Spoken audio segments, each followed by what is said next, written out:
I'm not one to comment very much on social issues. I'm more of an economics guy. But this caught my attention recently, and I thought it's worth being addressed. So, recently, in the 2024 general election, obviously every couple of years we elect a whole um, new force of Congress. And one of those elected officials was from Delaware, who is Sarah McBride, who is the first trans woman to be elected to um, Congress. So I believe biological male to female. Um, Now here's the thing.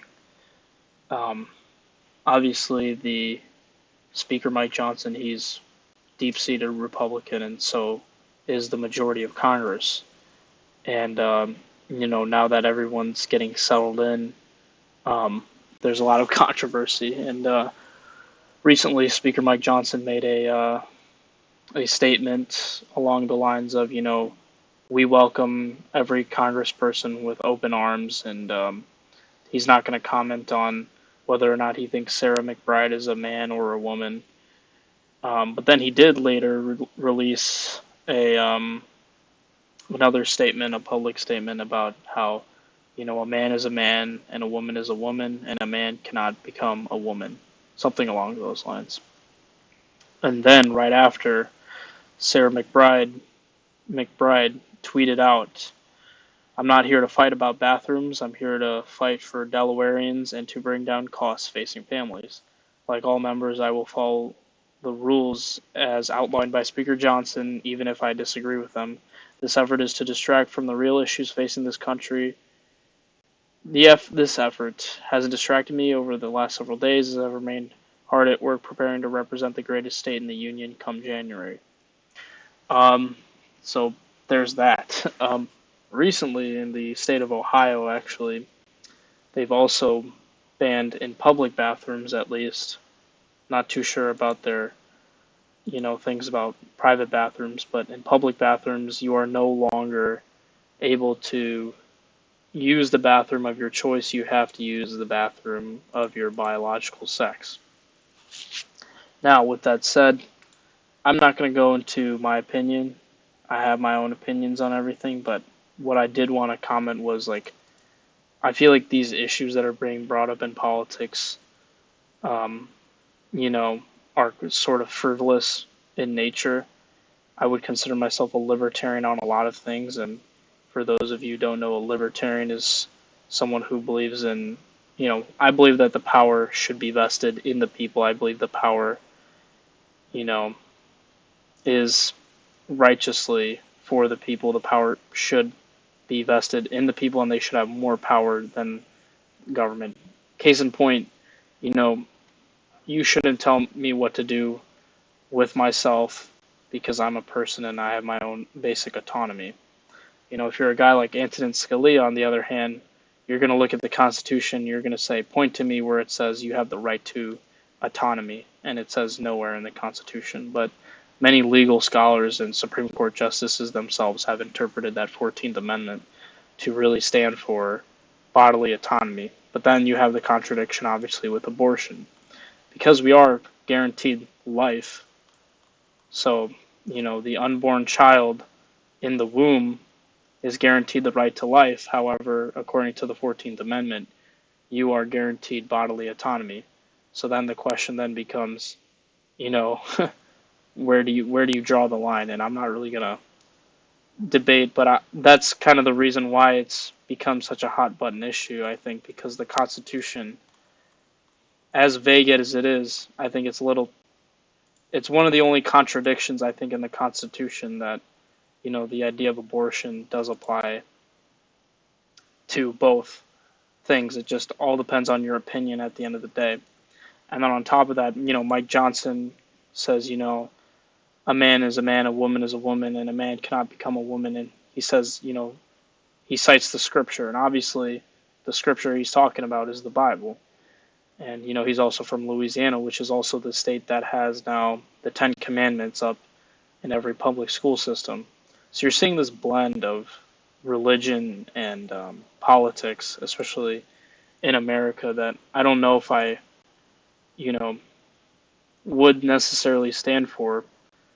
I have my own opinions on the idea of transgenderism and gender affirming care and all these sort of things.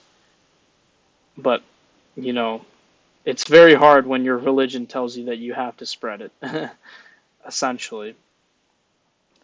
But, you know, like for example, the idea of, saying the pledge to the flag, every kid in a public school system in America, they say, I pledge allegiance to the flag, you know, United States of America and to the republic for which it stands, one nation under God. That under God part was only added in the 50s by President Eisenhower because of the idea of communist sentiment rising and all those sorts of things.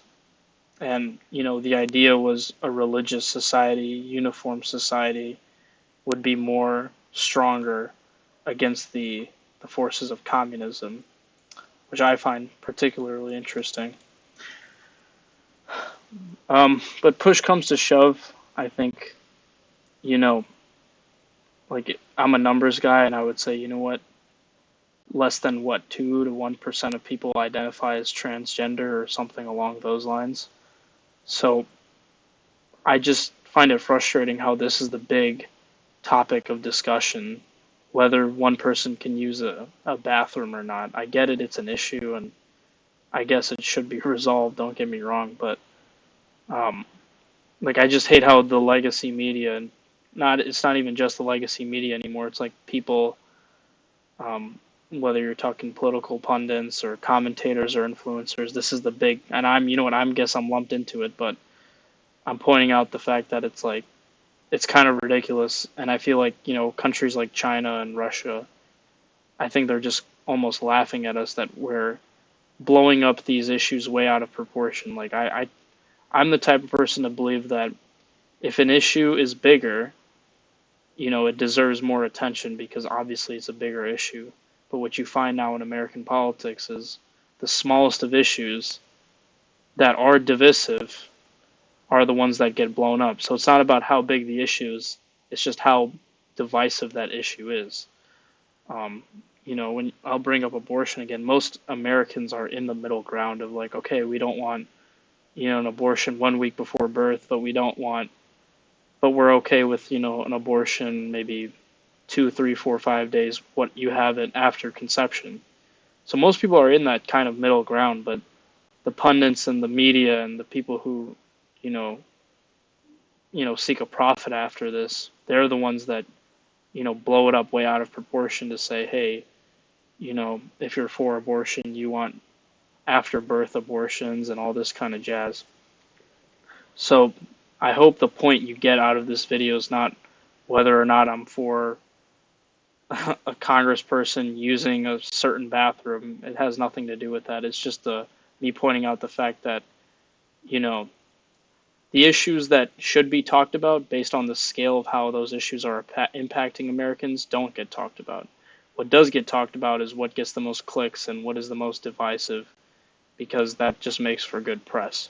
And I hope together, we as Americans, we can steer clear from these things. I'm not just saying these issues don't exist, but I'm saying focus on the bigger task at hand and looking at the bigger picture. I think we could get a lot farther as a country if we do that.